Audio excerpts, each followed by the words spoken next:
50 साल पहले जो शायर कहता था इस मुल्क के बारे में, आज भी वो रेलेवेंट है।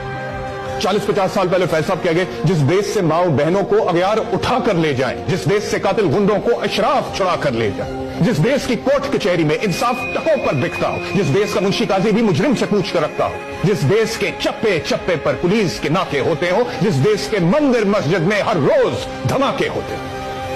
जिस देश के हाकिम जालिम हो, सिसकी ना सुने मजबूरों की, जिस देश के आदिल बहरे हो, आहें ना सुने मासूमों की, जिस देश में बिनते हवा की चादर भी दाग से मैली हो, जिस देश में आटे चीनी का बोरान हलक तक जा पहुंचे। 50 साल पहले फैज साहब कह रहे थे, आज भी रेलेवेंट। जिस देश के हर चौराहे पर 2-4 भिखारी फिरते हो,